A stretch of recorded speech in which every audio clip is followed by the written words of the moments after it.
CDS Radio. CDS Radio. Bonjour et bienvenue sur CDS Radio pour cette nouvelle émission qui est sur la thématique de la Saint-Valentin.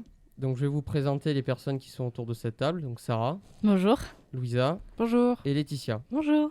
On va commencer par la chronique de Louisa. Alors oui, pour cette chronique, pour cette émission spéciale Saint-Valentin, on a décidé d'interviewer quelques personnes du coup sur le sujet de la Saint-Valentin. Voici quelques extraits. Aujourd'hui, on pose des questions pour une émission sur la Saint-Valentin. Vous acceptez qu'on vous interroge ? Oui, ça marche, pas de problème. Ok. Alors, je voulais savoir, est-ce que le Covid a beaucoup modifié votre vie amoureuse ? Pas du tout, j'arrive quand même à voir mon copain, donc pas de problème. Ok, merci. Et durant la Saint-Valentin, quel cadeau vous a le plus marqué ? J'ai jamais eu de cadeau à la Saint-Valentin, ce sera la première année, donc on verra bien. Est-ce que le Covid a modifié votre vie amoureuse ? Oui. Alors oui, un petit peu. Après un confinement où on était très très proches, il a fallu prendre un peu de distance. Et donc voilà, maintenant on prend chacun nos routes. Voilà. Moi j'étais déjà célibataire pendant le confinement, mais avant, et je me suis dit c'est l'occasion peut-être de rencontrer quelqu'un, et pas du tout parce que du coup on est confiné et que y a personne quoi, y a pas de bar, y a rien. Et moi, ma femme, elle est à l'autre bout du monde, donc confinement, ça change pas grand-chose à notre vie amoureuse. On n'est pas ensemble et puis c'est pas grave, genre on fait chacun nos routes et on se retrouvera plus tard. Mais du coup, ouais, ça aide pas forcément non plus en soi aux rencontres et aux choses comme ça. C'est pas très propice, quoi. Et la seconde question, c'est quel cadeau vous a marqué le plus lors de Saint-Valentin ? Je suis pas très cadeau de Saint-Valentin, j'en ai pas trop qui me viennent en tête, je suis désolée. Je crois pas non plus, peut-être mais même pas des fleurs, franchement je crois, on se retrouvait pendant la Saint-Valentin, mais on s'offrait pas forcément de cadeaux quoi, c'était juste un moment qu'on passait tous les deux. Moi j'avais envie de dire un truc trash, mais du coup je pense pas que je vais répondre. Quelle a été, on va dire, votre pire ou meilleure rupture ? Une rupture le jour de la Saint-Valentin. Comment le Covid a changé tes relations avec ta copine Oui. Alors bon, ça pas... Ouais, ça a changé dans la mesure où ça m'a permis de passer beaucoup de temps avec elle, entre nous, et ça, c'était pas mal du tout. D'accord, merci. Est-ce que vous avez prévu quelque chose pour la Saint-Valentin cette année ? Non, mais je prévois pas souvent grand-chose en fait. La Saint-Valentin pour moi c'est une fête qui se fête tout au long de l'année, il n'y a pas besoin d'un jour précis quoi. D'accord, merci d'avoir répondu. Donc est-ce que vous pouvez me parler du meilleur ou du pire cadeau que vous ayez reçu lors de votre Saint-Valentin ou en couple ? Alors déjà la Saint-Valentin, j'ai jamais connu ça, malheureusement dans ma vie ça a été compliqué, mais franchement faut demander à d'autres gens, mais surtout pas moi, je suis vraiment nulle pour ça. Du coup voilà, alors qu'est-ce que vous pensez de ces petits témoignages ? Je trouve ça assez drôle en fait, personne fête réellement la Saint-Valentin, pourtant on dirait que c'est un gros truc alors que y en a très peu qui la fêtent. Oui, on en parle beaucoup à la télé, on sacralise un peu cette date spéciale, célèbre, mais à travers ces témoignages, on se rend compte que c'est un jour banal, quoi. C'est pas un jour spécial comme les autres. Ouais, c'est très commercial, quoi. Voilà. Sarah, qu'est-ce que tu en penses ? Franchement, pour moi, c'est un jour banal. Tous les couples, pratiquement, ils s'offrent des cadeaux entre eux, mais pas que ce jour-là, presque tout le temps. Ouais, c'est vrai que c'est un peu étrange parce que c'est comme si juste ce jour-là, on devait offrir un cadeau, alors que pourquoi pas on offrait tous les jours, quoi. C'est ça. Ce serait génial. Après, ça fait rêver certaines personnes qui sont pas en couple aussi. Hein. Ouais. Ça leur fait beaucoup rêver. Ça fait du mal aussi, quand même. Oui, c'est vrai. Donc, c'est vrai. Mais à la limite, en fait, ça fait presque obligation, en fait. C'est alors ça. Que des fois, on préfère être spontané et tout ça, alors que là, ça fait limite gâcher les surprises ou des trucs comme ça. C'est ça. Ouais. Et puis au final, je trouve que du coup, justement, on s'y attend et ça peut être mauvais parce que si tu t'attends à avoir un cadeau et qu'au final t'as rien ou qu'au final t'as quelque chose qui c'est blessant quand même. C'est ultra blessant. Donc bon, c'est pas forcément. Moi, j'ai jamais fêté, donc bon.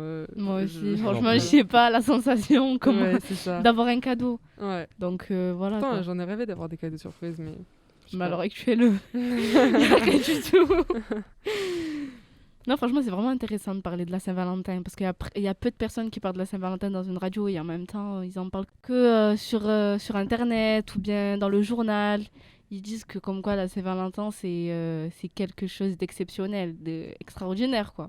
mais c'est commercial, quoi. Bah justement, avec cette belle transition que tu m'as faite, on va voir quel cadeau écolo on peut faire pour la Saint-Valentin. Alors, au lieu d'offrir un bouquet de roses rouges qui sont vraiment très romantiques, mais qui ne durent pas longtemps, pourquoi ne pas offrir un beau bouquet de fleurs séchées? Je ne sais pas si vous en avez déjà reçu ou quoi, mais je trouve ça très beau, ça revient à la mode et c'est durable, c'est très mignon et voilà. Ouais, c'est mignon. Tant mieux. C'est pas cher.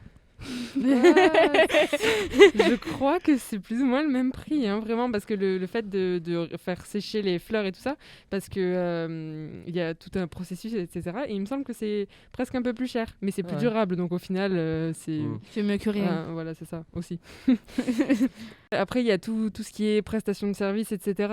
Offrir un massage, une petite sortie amoureux, un petit restaurant ou quoi, ça fait toujours plaisir. Ouais. Et ça reste souvent plus dans la mémoire qu'un petit objet qu'on ne trouvera pas forcément l'utilité après. Voilà. C'est vrai. Donc c'est très intéressant ces interviews et ces cadeaux, mais finalement on n'a pas vraiment d'informations sur cette fête. Donc j'ai fait mes petites recherches et ses origines, elles sont assez, ça remonte à très très longtemps. À votre avis, quel pourcentage du chiffre d'affaires cette Saint-Valentin représente pour les commerçants tels que les confiseurs, fleuristes et chocolatiers? Je dirais 10%. Ouais, j'allais dire pareil, parce qu'il y a quand même beaucoup de niveau Noël, etc. Mais ouais, 10%, ouais. Du 15, moi, personnellement. C'est ni 15 ni 10, c'est 5% sur ces 20 dernières années. Carrément. Donc c'est un petit chiffre, mais ça rapporte énormément d'argent. Ouais, sur un gros chiffre d'affaires, ça fait beaucoup. Ouais. Alors, parlant de l'origine de la fête, à quelle époque ces célébrations, pour vous, elles auraient commencé? Honnêtement, je m'étais un peu renseignée, je pense. Dans mes souvenirs, c'était un peu l'Antiquité ou quelque chose comme ça. Non? Ouais, je te suis, parce que j'en ai aucune idée. Non, alors là, j'en ai aucune idée aussi. Ouais. Et c'est l'Antiquité, en effet, sous la Rome antique. C'était une fête païenne. C'était organisé entre le 13 et le 15 février. C'était un peu barbare, on sacrifiait un bouc dans la grotte où la Louve aurait allaité les deux fondateurs de Rome. J'avais oublié ce détail, ça m'avait pas marqué. J'avais pas du tout ça. C'est romantique. C'est assez barbare et les jeunes gens de bonne famille en fait vont s'enduire de sang, du sang du bouc et prendre les lanières de peau pour aller fouetter les jeunes femmes. C'est une manière de les rendre fertiles pour l'époque. Ouais, je le disais, ultra romantique. Ah ouais, alors là, c'est vraiment romantique. Bon, aujourd'hui, ça se fait plus. Heureusement. Alors là. Et il y avait aussi, on tirait au sort le nom d'une partenaire qu'il était pour le reste de l'année. Donc c'est pas vraiment très romantique. Le consentement. C'est ça. Donc, mais aussi autour de quelle autre histoire cette fête aurait commencé? Bah, peut-être de jeunes amoureux, enfin je sais pas, parce que la Saint-Valentin pour moi ça me fait penser à deux couples quoi. Alors c'est pas sur l'histoire de couple, donc ce serait la mort un 14 février de deux religieux, donc Valentin de Terni qui était un évêque martyr, ou alors un autre prêtre. Donc ce Valentin de martyr, c'est le Saint-Valentin, donc le saint patron des amoureux, des apiculteurs, mais aussi des fiancés. Mais à votre avis, comment elle a évolué au fil des siècles et au fil de l'histoire? J'imagine que c'est devenu de plus en plus commercial déjà, mais savoir comment ça a débuté, je n'ai aucune idée. Ouais, parce que commercial, c'est plutôt sur les dernières années. Oui, c'est pour ça que je dis ça, ouais, voilà. Moi, il y a juste un truc qui me choque, ça n'a aucun rapport avec ta question, mais pourquoi des apiculteurs, des abeilles? Quoi? Le saint patron des apiculteurs? Oui, pourquoi? Ça va. Okay. Amoureux et fiancé, et après abeilles. J'ai ma petite idée par rapport aux fleurs. Je sais pas, les abeilles elles butinent les fleurs on les offre. Ouais, pour la ça peut être Saint-Valentin. un lien logique. C'est une hypothèse que j'ai avancée. Donc tout simplement, déjà au Moyen-Âge, on a la disparition de ces Lupercales, c'était ces fêtes païennes organisées sous la Rome antique. Donc il y a une véritable coutume, c'est-à-dire qu'il y a des processions organisées pour célébrer les amoureux. Et on a des parties de cache-cache pour les célibataires. On doit trouver l'âme sœur dans ces parties de cache-cache. Vers le XIVe siècle, donc ça correspondrait avec la période où les oiseaux vont s'apparier, c'est-à-dire une période de reproduction. Donc c'est cette période naturelle de mise en couple qui est soulignée. Mais du coup, c'est une référence à une vision naturaliste et poétique de l'amour.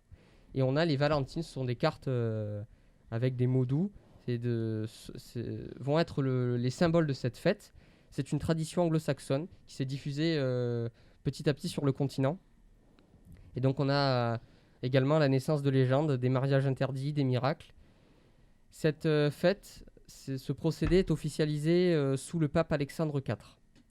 Et donc au XIXe siècle, donc un peu plus récemment mais pas non plus, il y a une popularisation de cette fête. Donc on a l'envoi de cartes entre les amis et les amoureux, et in fine ça va être juste entre les amoureux. Après, plus récemment, ça s'est énormément commercialisé par rapport au commerce des fleurs, des chocolats, de la confiserie. Aux États-Unis, c'est des milliards et des milliards d'euros dépensés par des jeunes hommes et femmes chaque année pour s'offrir des cadeaux. Donc une sortie en amoureux, un voyage, un restaurant, un petit cadeau, des bijoux. Est-ce que vous auriez une idée dans quel pays elle ne se fêterait pas cette Saint-Valentin ? Alors là... Un petit indice, un grand pays, petit pays C'est un grand pays où il y a du sable. Tunisie, Égypte. Moi, je sais qu'en Algérie, ils ne fêtent pas trop la Saint-Valentin. Ils le fêtent pas trop. Mais ils le fêtent un peu quand même. Non, pas trop. C'est pas tout le monde. Il y a que quelques personnes. Bon, c'est pas l'Algérie, c'est l'Arabie Saoudite. Je m'en doutais aussi. Qui l'interdit depuis 2008. Donc c'est, qui l'interdit qui l'interdit depuis 2008. D'accord. En fait, il y a cette interdiction par rapport à la société, le fonctionnement de la société dans ce pays, où il y a une forte domination du patriarche sur la femme. C'est un peu dommage parce que je m'étais renseigné et dans quasiment toutes les régions du globe, on l'a faite. Dans des pays, c'est pour oublier la guerre, la violence. C'est un moment de paix, de fraternité. Un moment de fête, un peu, quoi. C'est ça. Ouais, histoire de faire la fête. Voilà. Ouais, en fait, c'est ça que je remarque. Tu disais qu'à la base, à la base, non, mais au 19e siècle, c'était pour les amis et la famille et les relations amoureuses aussi. C'est ça. Mais du coup, en fait, je me rends compte, l'amitié, ça fait souvent. Souvent, par exemple, on s'achète des roses entre amis ou des trucs comme ça pour rigoler, tout ça. Donc en fait, ça revient un peu cette idée d'amitié à la Saint-Valentin. C'est vrai, ça. Ouais. C'est parce qu'entre amis, tu t'offres pas forcément des cadeaux. Enfin, j'ai envie de dire, moi, avec mes amis, on s'offre pas des cadeaux tous les jours ni tous les mois, quoi. C'est les anniversaires, les petites fêtes comme ça. Mais là, ça donne l'occasion d'offrir des petits cadeaux. C'est vrai. C'est vrai que si tu devais m'offrir un cadeau tous les jours, tu m'en dois beaucoup, là. Faut que tu rattrapes. Ça risque d'être long et cher. Donc j'espère que cette présentation vous a plu sur la fête et son origine. Comme ça, vous en saurez un peu plus.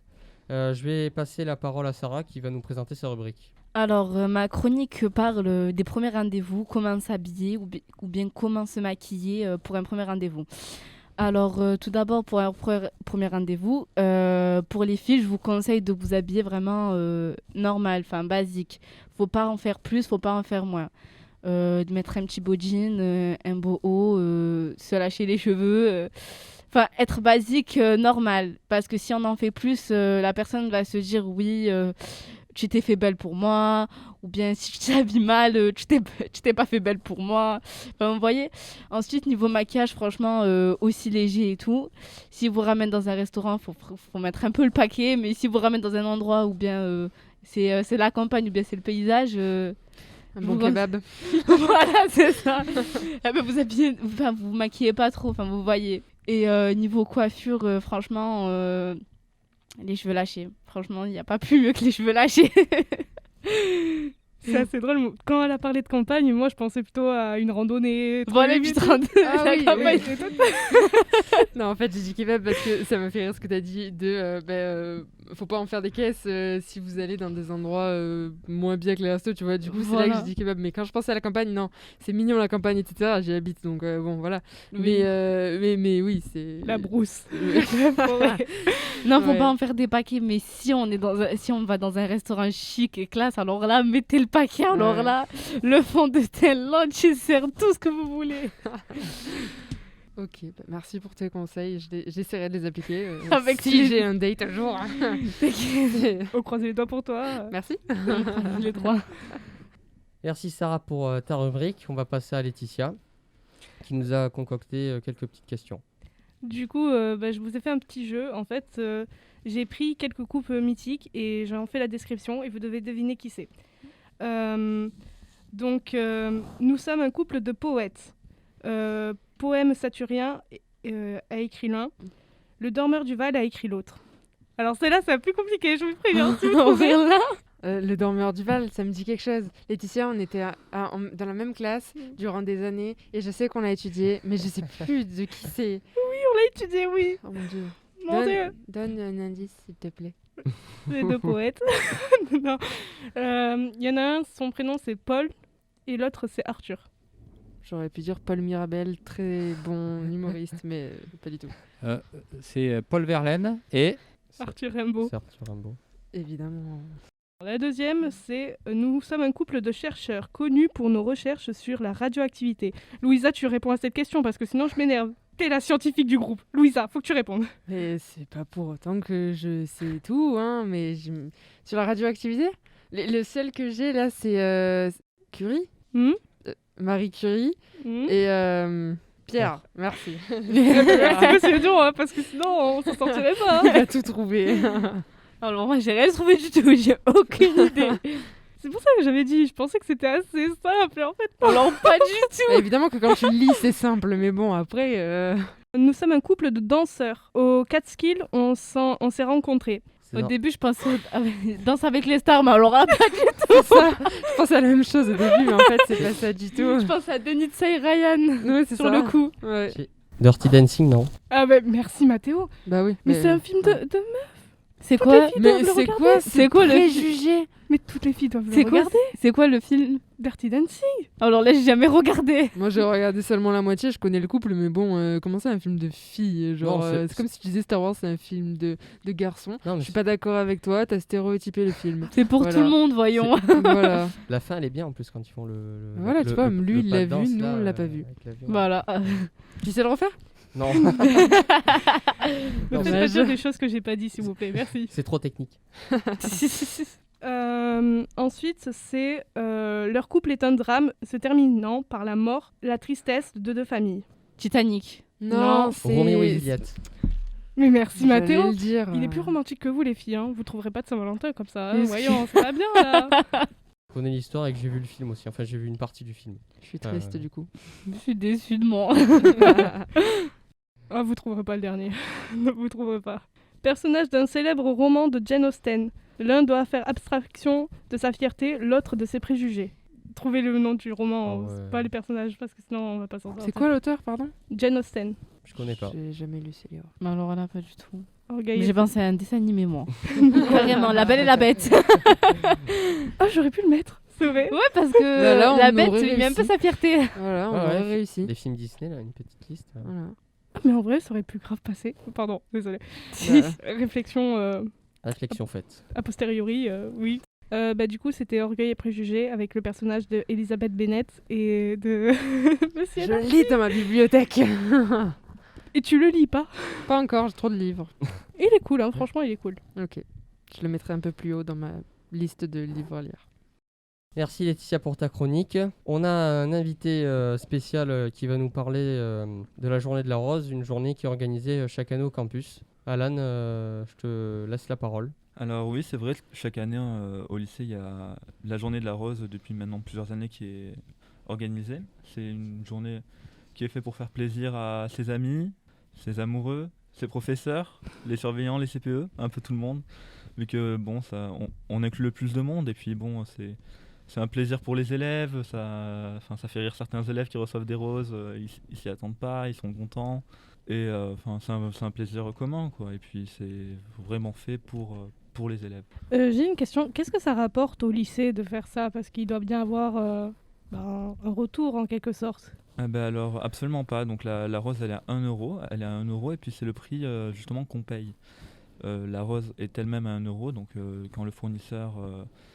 on commande les roses, on en commande un petit paquet en amont, et puis après, les roses qui restent, on les donne. Donc là, on n'a pas encore choisi à qui on allait les donner, mais j'en ai déjà parlé un peu avec nos CPE. On va voir soit pour les donner aux élèves du coup qui n'en ont pas reçu, ou sinon on va voir pour le donner à une association. Ah, je vois que ça intéresse quelqu'un, les roses non reçues. Hein. J'ai une autre question du coup. Comment les lycéens participent au projet en fait? Alors le projet du coup il se fait dans le cadre du conseil de la vie lycéenne du lycée. Donc là, on a réuni du coup les deux lycées, donc le mien, le lycée Robert Schumann, et le lycée général et technologique Philippe de Girard.